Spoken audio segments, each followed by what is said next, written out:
السلام علیکم پیارے پاکستانیوں، پیش خدمت ہیں آج کی تازہ خوشخبریاں۔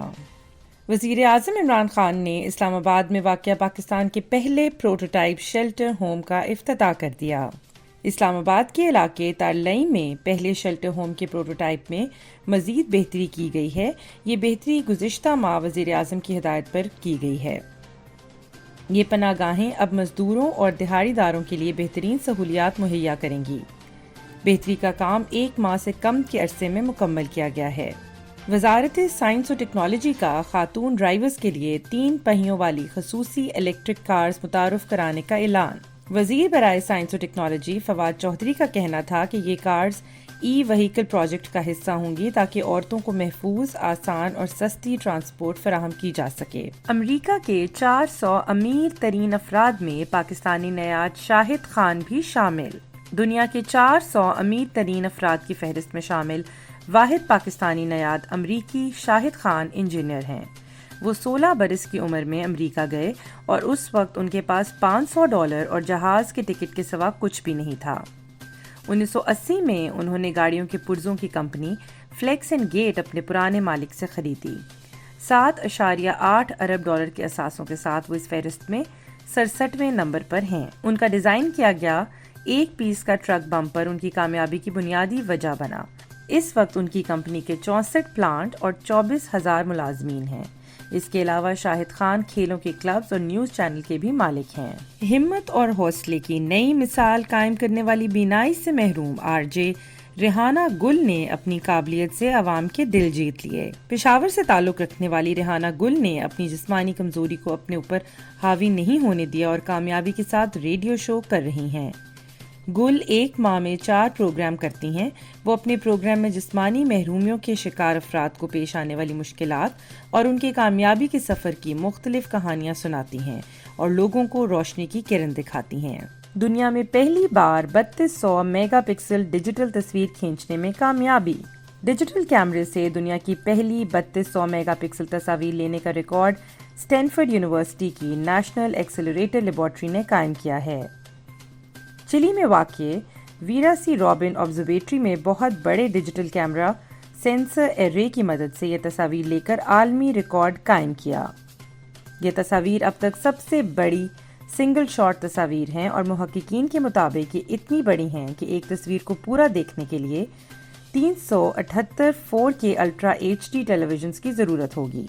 تصویر کا ریزولوشن اتنا اچھا ہے کہ گولف کی ایک گیند جتنی حجم کی چیز کو بھی 15 میل دور سے صاف دیکھا جا سکتا ہے۔ 2 بھائیوں نے پاکستان کا پہلا الٹرا لائٹ ہیلی کاپٹر تیار کر لیا۔ پشاور سے تعلق رکھنے والے 2 بھائیوں نے پاکستان کا پہلا الٹرا لائٹ ہلکا ترین ہیلی کاپٹر تیار کر لیا۔ پشاور کے مضافاتی علاقے لنڈی ارباب سے تعلق رکھنے والے قاضی سجاد احمد اور قاضی طفیل احمد نے ہیلی کاپٹر کی کامیاب پرواز کا مظاہرہ بھی کیا ہے۔ ہیلی کاپٹر بنانے کے حوالے سے قاضی سجاد احمد کے مطابق انہوں نے 1978 میں جیمز بانڈ کی ایک فلم دیکھی تھی جس سے متاثر ہو کر یہ ہیلی کاپٹر بنایا ہے۔ قاضی سجاد کا کہنا ہے کہ الٹرا لائٹ ہیلی کاپٹر بنانے میں 15 لاکھ روپے خرچ ہوئے اور یہ ہیلی کاپٹر 6000 فٹ کی بلندی تک پرواز کر سکتا ہے۔ ان کا کہنا ہے کہ حکومت ٹڈی دل کے خاتمے کے لیے اسپرے کرنے کے لیے ترکی سے جہاز منگوا رہی ہے، جبکہ ان کا تیار کردہ ہیلی کاپٹر بھی یہ کام بخوبی کر سکتا ہے اور اس کی لاگت بھی کہیں کم ہے۔ گلوکاری کے بعد ہدیقہ کیانی نے اداکاری کے میدان میں بھی قدم رکھ دیے۔ پاکستان میوزک انڈسٹری کی مقبول ترین اور عالمی شہرت یافتہ گلوکارہ ہدیقہ کیانی ڈرامہ انڈسٹری میں بطور اداکارہ قدم رکھنے کے لیے تیار ہیں۔ ہدیقہ کیانی کے ایکٹنگ ڈیبیو سے متعلق اداکارہ فریال محمود نے انسٹاگرام پر ایک پوسٹ کے ذریعے آگاہ کیا۔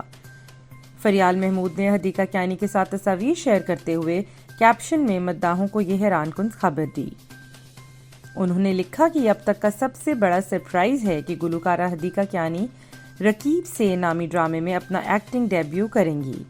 اپنی پوسٹ میں فریال محمود نے ہدیقہ کیانی کی تعریف بھی کی اور لکھا کہ میں ہمیشہ یہی سوچتی تھی کہ آپ کی شخصیت کیسی ہوگی، لیکن آپ کو جاننے کے بعد جو میں نے خوشی محسوس کی ہے وہ پہلے کبھی محسوس نہیں کی۔ جاپانی فنکار کی مولی اور کھیر سے تخلیق کردہ جانوروں کی اشکال، دیکھنے والے حیران رہ گئے۔ جاپانی آرٹسٹ نے اپنی تخلیقات کو انسٹاگرام ایپ پر شیئر کیا ہے جو بہت تیزی سے وائرل بھی ہو رہی ہیں۔ ہیمان نامی جاپانی فنکار نے سبزیوں کے ذریعے مختلف ڈشز بنا کر ان سے جاپانی ثقافت سے وابستہ مختلف چیزیں بنانے کی کوشش کی۔ صرف یہی نہیں، جاپانی آرٹسٹ نے کھانوں کی ان ڈشز سے مختلف جانوروں کی دیدہ زیب شکلیں بھی تخلیق کی ہیں۔ فنکار نے اپنی تصاویر شیئر کرنے کے لیے سوشل میڈیا کا سہارا لیا اور یہ سب تخلیق کرنے کے لیے اس نے زیادہ تر مولی کا استعمال کیا، تاہم چند تخلیقات میں دیگر سبزیوں کا بھی استعمال کیا گیا ہے۔ طویل دورہ انگلینڈ کے بعد قومی کرکٹرز دیسی کھانوں پر ہاتھ صاف کرنے لگے۔ پی سی بی پوڈ کاسٹ میں گفتگو کرتے ہوئے وہاب ریاض نے کہا کہ ایک مشکل ٹور کے بعد واپس آئے ہیں۔ آلو والے پراٹھے، قیمے والے نان کھائے ہیں، فیملی کے ساتھ ریسٹورانٹ میں بھی گیا ہوں اور دوستوں کے ساتھ آئس کریم بھی کھائی۔ شاداب خان نے کہا کہ کئی ہفتوں کے بعد فیملی کے ساتھ وقت گزارنے کا موقع ملا۔ محمد موسیٰ اور حارث روف کے ساتھ مری میں بھی تفریح کے لیے گیا، دیسی کھانوں کا لطف اٹھایا ہے۔